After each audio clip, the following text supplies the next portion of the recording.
누가 잘 되고 좌파냐 우파냐 민주당이냐 미래통합당이냐 이런 문제가 아니라 정치에 대한 국민들의 불신, 환멸을 그냥 일부가 아니라 대량의 퍼포먼스로 보여주고 있는 꼴이 될 거다.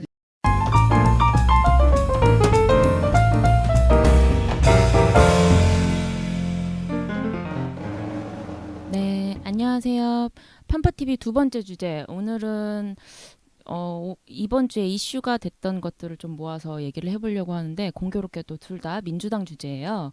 민주당이 지금 공천부터 시작해서 비례위성 정당까지 당 밖의 사람들한테는 다소 이해하기 힘든 일들을 벌이고 있는데, 소위 이제 문바들에 의해서 당이 돌아가는 것 같다라는 느낌적인 느낌이 듭니다. 그 상징적인 사건이 금태섭 의원의 경선 탈락과 비례위성 정당 창당입니다. 우선 금태섭 의원 패배, 경선 패배 얘기부터 좀 해봐야 될 것 같은데, 지금 민주당이 좀 걱정스러운 지경인 것 같아요. 물론 조국 수호자들한테 금태섭 의원이 좀 뭐 빨리 치워버려야 하는 뭐 그런 엑스맨 같은 존재였겠지만, 당 안에서도 그렇고 당 밖에서도 그렇고 좀 당과 다른 목소리를 내는 금태섭 의원에 대한 지지가 좀 있었던 건 사실이거든요. 그래서 다양성 훼손이라는 비판이 나오는 것도 이런 것 때문에 그런 거고, 근데 금태섭 의원을 누르고 경선에서 이긴 강선우 의원 같은 경우에는 의원? 강선우 변호사? 변호 후보 같은 경우에는 네. 또 이분 조국 수호자 같아요. 그렇죠? 네. 자, 하나씩 해봅시다. 일단 어제였죠. 3월 12일 날 금태섭 의원이 그 강서구 경선에서 졌다는 게 나왔는데, 저는 뭐 질 수 있다고 봐요. 뭐 근데 지역구 관리를 제대로 못했다 뭐 이런 얘기도 있더라고. 아니 그까지 제가 뭐 금태섭하고 친한 것도 아닌데 잘 알겠어요. 그러니까 질 수 있다고 보는데, 문제는 뭐냐면 금태섭이라는 사람이 한 1년 동안에 민주당 내 국면 내에서 친문재인 친조국의 정세에 대해서 약간의 안티와 좀 문제 제기를 했던 사람의 상징이 됐던 거잖아요. 그러니까 금태섭이라는 의원은 별로 중요한 사람이 아니에요.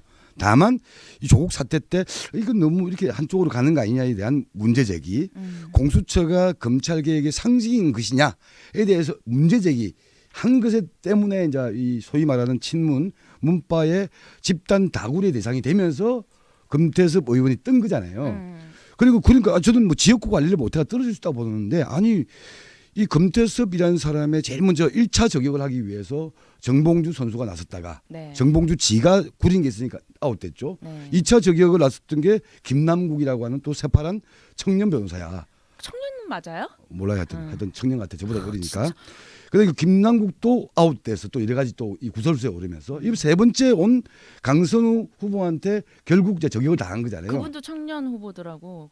그 당은 무슨 나이 40이 넘어서도 아직도 청년이야. 저도 청년일 수 있겠네. 좀 있으면. 하여튼 그러니까 그렇게 1, 2, 3 세 번 이 세 번을 하는 과정에서 전국에 있는 이 문재인 지지자들, 친문 세력들한테 야, 민주당 내에 있는 그러니까 빨간 넥타이의 금태섭, 그러니까 들어와 있는 제5열 스파이라고 보는 거 아니에요. 쟤를 쳐야 된다라는 신호를 언론과 뭘 통해서 다 퍼뜨린 거잖아요. 그런 경우가 준 거지. 그런 경우가 없다라고 하는 거고, 그런 의미에서 금태섭이 워낙 훌륭하고 인격적으로 괜찮은 사람이어서 아까운 게 아니라 민주당 내에서 그나마 제정신을 차리고 있는 사람 중에 하나, 또는 다른 목소리를 내는 사람 중에 하나, 이것 자체까지도 용납하지 못하고 아웃시켜버린다. 이게 무서운 거라는 거죠. 그게 금태섭 의원 하나가 어쩌면은 당의 외연 확장 같은 느낌일 수도 있는 그런 건데. 거죠. 상징이었던 거죠. 그러니까 지금 이번에 강선우 후보가 출마에 변해서 나왔던 말이 그게 있어요. 나는 왜 이 금태섭 의원과 경선에 나서는가.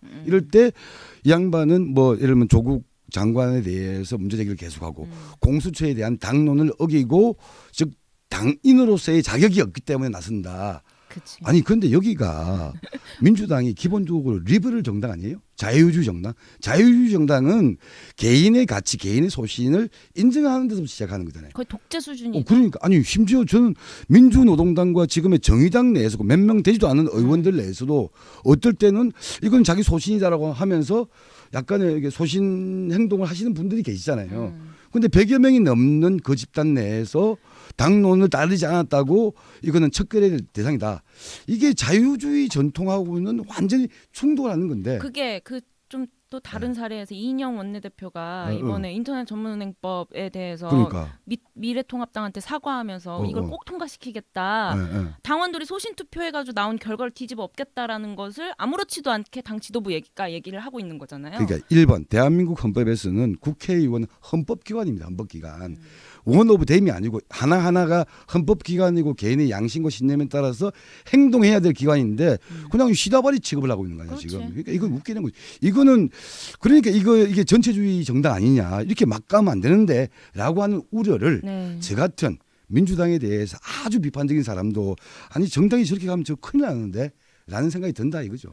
그게 이제 금태섭 낙마가 주는 불길한 시그널이다.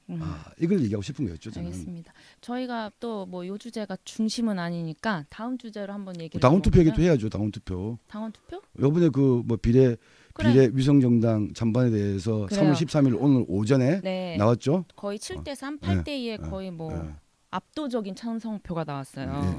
이게 민주당 위성정당의 시작이 탄핵 우려론 아닙니까? 근데 이게 심재철 대표 연설에서 처음 나온 얘기를 가지고 민주당이 요걸 근거로 이제 위성정당 창당을 시작을 한 건데 저는 이거를 보면서 무슨 사이비 종교 집단 같다라는 생각을 한 게 그렇죠. 저게 악마다. 그러니까 저 이단을 척결하라. 사이비 이거지. 종교 집단이 종말론을 내세워서 그 이제 신도들의 그 상식적인 판단을 흐리게 해가지고 그 종교로 집단을 유지하는 거잖아요. 근데 지금 민주당은 가능하지도 않은 탄핵 공포심을 부추겨가지고 당원들로 하여금 비례 위성정당을 찬성하게끔 한 게 아닌가라는 생각이 들. 별로 다른 게 없는 것 같아요. 대한민국 정당 국회 역사에서 특정한 정당이 3분의 2 이상을 차지한 적이 없어요. 예를 들면 오케이 1당이 넘어가도 돼. 탄핵을 시키려면 3분의 1을 넘어야 되는데 다른 말로 하면 민주당이 3분의 1 탄핵 저지선, 일명 개헌 저지선도 확보를 못한다. 말도 안 되는 구라를 치고 있는 거죠. 저는 이 이야기를 보면서 진짜 말씀하셨던 대로 종교 집단의 논리, 어떤 자들을 악마화시키고 그래서 이쪽 편을 단계시키려고 하는 그 논리가 드디어 이 정치권에도 상륙을 해가지고 이 확산되고 있구나. 심각한 그러니까 걱정이. 우리 지난주에 신천지 했었는데 뭐 그거랑 뭐. 저는 이거는 좌우도 아니고 망 정치라고 생각해요. 정치가 망조가 들었다 지금. 그러니까. 하나 더 얘기할까요? 저는 이번에 당원 총투표를 보면서 이거는 1년의 시나리오를 봐야 된다. 이번에 7대3, 7.5대 2.5 정도로 이제 계획된 결과다. 1년의 흐름을 보세요. 일단 미래한국당이 창당할 때 이게 다들 쓰든 말든 뻔한 말이잖아요. 저기 뭐 위원정당, 가짜정당 또 무슨 정당이야 또 이상한 위장정당 온갖 말을 통해서 저주를 다 퍼붓잖아요. 그때 이낙연 전 총리도 1월달에 와가지고 민주당이 저런 짓을 할 수가 없다. 우리는 저런 짓을 못한다라고 해요. 그런데 선관위가 미래한국당을 원래는 뭐였죠? 비례한국당이었잖아요. 비례. 이건 안 되지만 미래한국당을 받아줘. 받아주니까 이거 큰일 났네. 이러면서 이제 비례 민주당에 대한 검토를 시작해요. 그러다가 나온 게 뭐냐. 마포에서 친문 5인방의 비공개 회동. 야 어쩔 수 없다. 우리끼리 지금 작전 짜야겠다. 이게 뽀록이 난 거 아니에요. 뽀록이 나고 그와 동시에 뭐가 등장하냐면 양정철 민주연구원 원장의 레포트가 등장하죠. 시뮬레이션 결과가 이렇게 저렇게 하면 그냥 저쪽으로 다 넘어간다. 이런 시나리오가 나오기 시작해. 그때부터 말들이 서서히 바뀌기 시작해요. 그래서 이낙연, 이해찬의 말이 바뀌기 시작해. 근데 이 비례 위원 정당에 대해서 부정적인 발언들을 한 사람들을 보게 되면 수도권에서 이재명 도지사, 대구 경북 선대위원장 김부겸, 경남 선대위원장 김두관, 부산 선대위원장 김영춘, 심지어 서울에서 제일 그도 소신 있게 발언한 박용진. 특징이 뭐냐? 다 비문이야, 비문. 김두관 정도가 아마 친문 같은데 양반도 친문 내에서 아웃사이더가 돼요. 그러니까 전부 다 비문 계열들은 이건 너무 과하다. 그런데 그 와중에 양정철과 마포 5인방과 같은 친문 세력들이 일련의 시나리오를 밀어붙이면서 결국 당원들한테 어쩔 수 없다. 우리 해야 된다라고 선동한 거 아니냐. 저는 그 결과가 이번 총투표에 나온 거 아니냐 이렇게 보는 거죠. 네, 맞는 말씀인 것 같고 근데 이제 민주당이 요거를 추진하려고 하니까 정의당을 지금 엄청나게 두들겨 패고 있잖아요.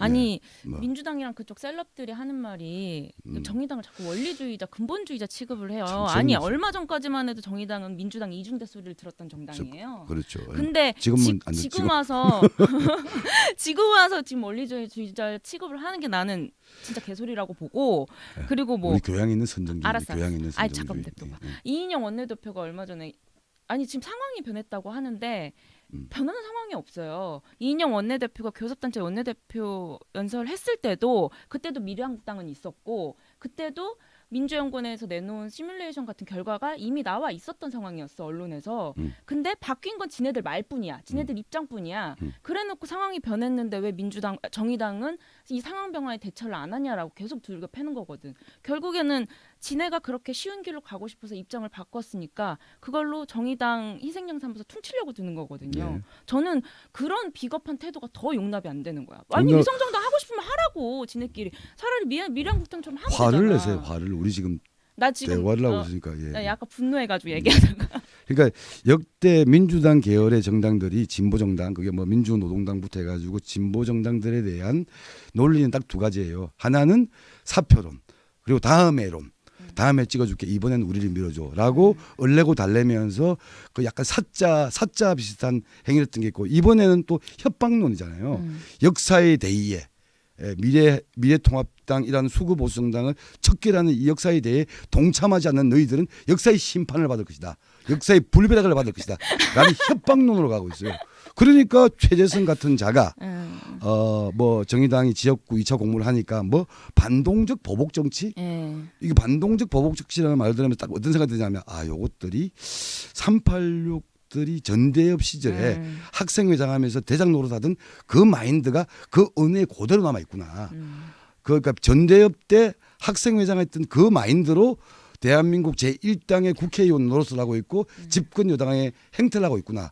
소름이 확 끼치더라고요. 저는. 그거 듣고 같은 세대니까 야, 또 그럴 수 그렇죠. 있겠네요. 야, 이런 자들한테 나라를 맡기가 되겠냐라는 소름이 돋더라는 이야기 많을게요. 더 이상 얘기하면 저도 제 말을 통제를 못하기 때문에. 그러니까 100석이 넘는 의석을 가진 정당이 집권당이잖아요. 나라의 운명을 여- 책임져야 될. 꼴랑 6석 가진 정당한테 무슨 반동적 보복 정치 이런 말을 한다는 거는 좀 너무 진짜 지나치게 우리 오버하는 거 아닌가. 송영길 씨 같은 사람도 있잖아요. 말 험하게 하더라고. 그러니까 집권당 정도 되고 5천만 인민을 책임지고 한반도 8천만 결의에 대한 책임을 지려고 하는 정당의 지도급 인사들이 해야 될 말과 이 격이 아니잖아요. 이게. 그렇죠. 나 같은 동네 시정자빼가 하는 말이잖아요. 그건 쉽게 되게 말하. 근데 제가 더 되게 교양이 있는 것 같죠? 말 조심하시잖아요. 제가 더 교양이 있는 것 같잖아. 아무튼 진로 나갑시다.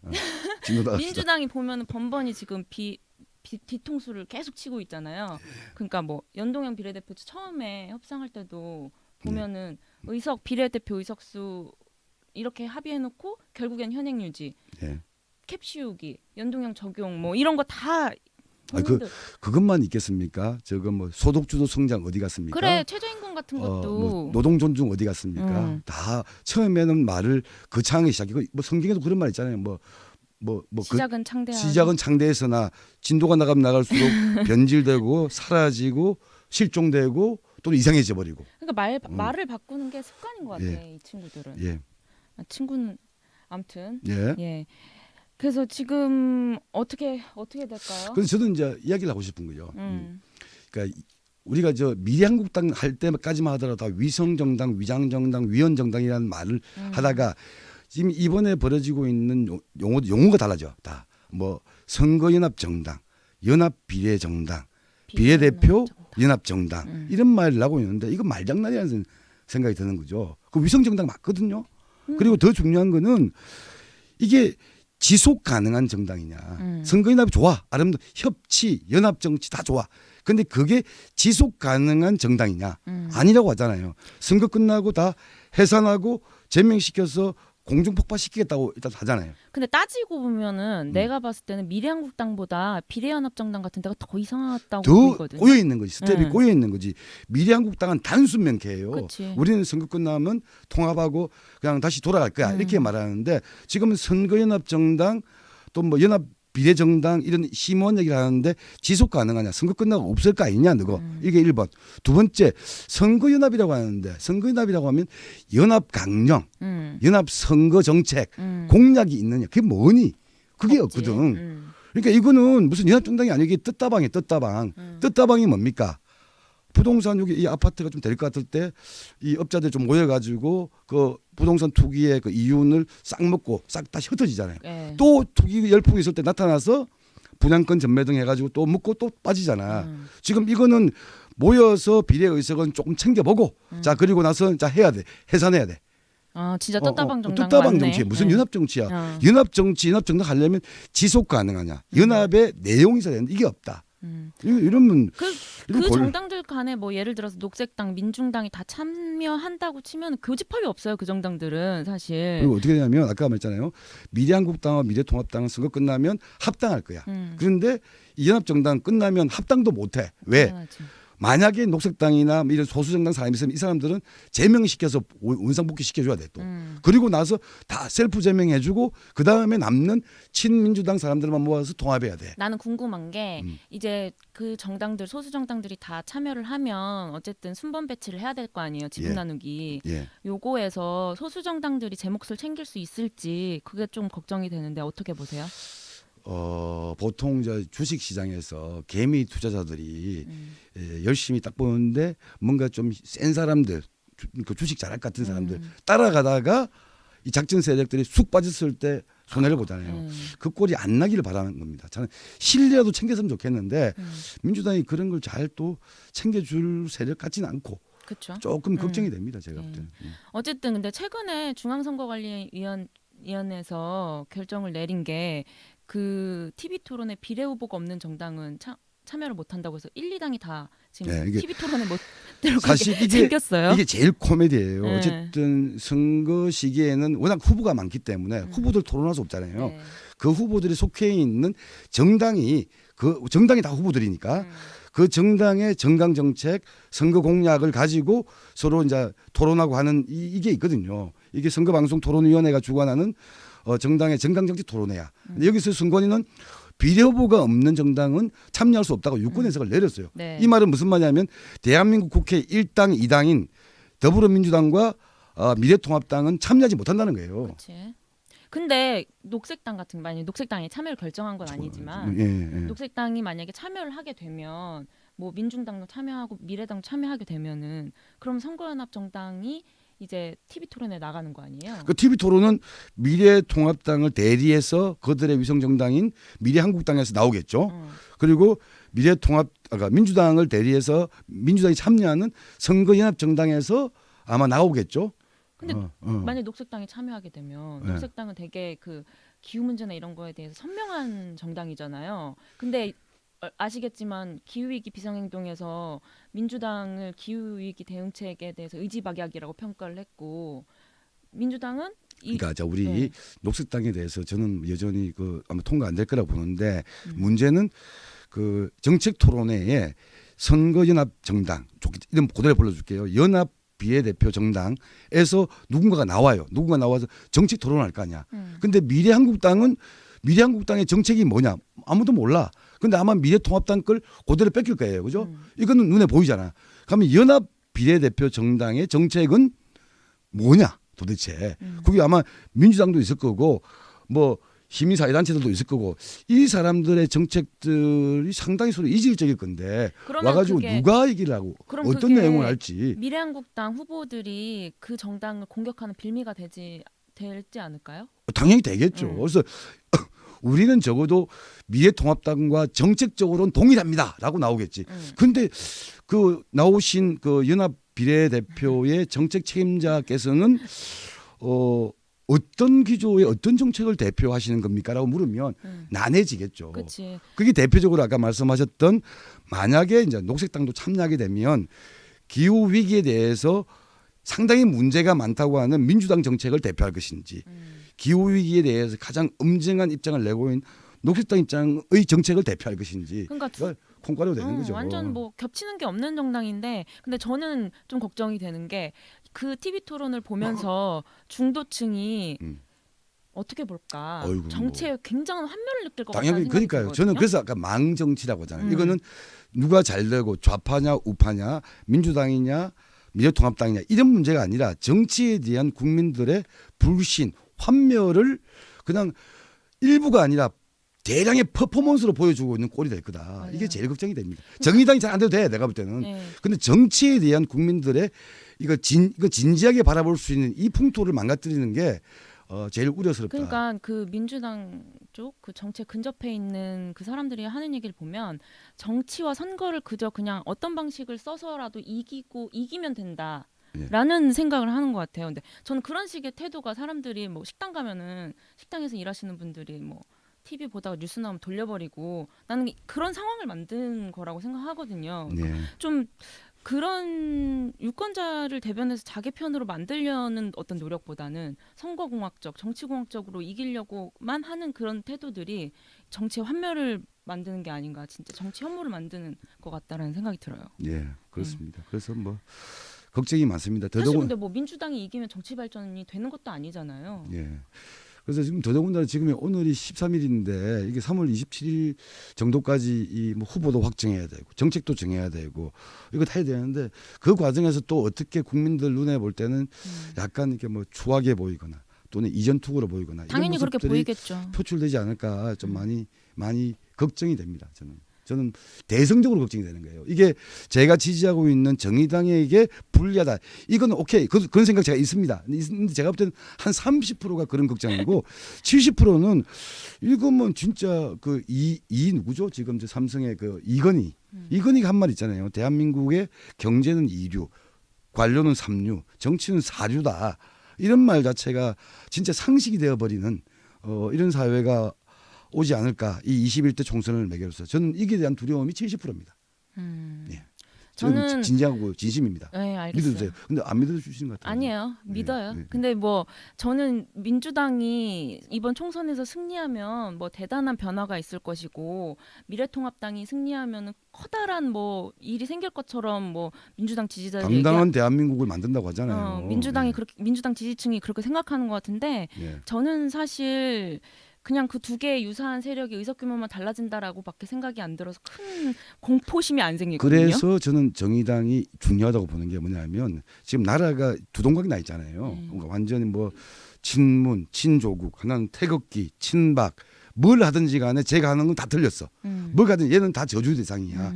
이렇게 완전히 극단적으로 양분화된 사회 내에서 그나마 쉽게 말하면 보수파 내에서도 국가와 사회를 걱정하는 건전하고 합리적인 목소리가 있을 것이고 이쪽에서도 뭐 다른 목소리가 있을 것인데 이런 목소리들이 압살되어 나가는 상황 속에서 그나마 이런 진영 논리가 오히려 대한민국을 대단히 퇴행적으로 만들고 위험하게 만든다라는 목소리 그 속에서 이 양 진영이 아닌 제3의 길을 제시하고자 하는 이 정의당의 목소리가 그래서 중요하고 소중하고 난 그래서 정의당이 똑바로 잘 그 길을 갔으면 좋겠다는 네, 게 물론 힘들겠지만 네. 네, 그런 말을 드리고 싶습니다. 앞으로 또 이게 본격화되면 엄청 두들겨 맞을 것 같은 생각이 들어서 우려가 되는데 아무튼 뭐 마지막으로 말 많으시니까 하실 말씀 또 있으세요?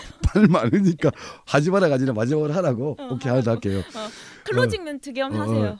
그러니까 전쟁을 하다 보면 보통 역사의 전쟁에서 가장 잔인하고 잔혹한 전쟁이 뭐냐 하면 같은 민족 내의 내전일 경우 네. 종교 전쟁일 경우 여기에 다른 전쟁 자체가 참혹하지만 더 참혹하거든요.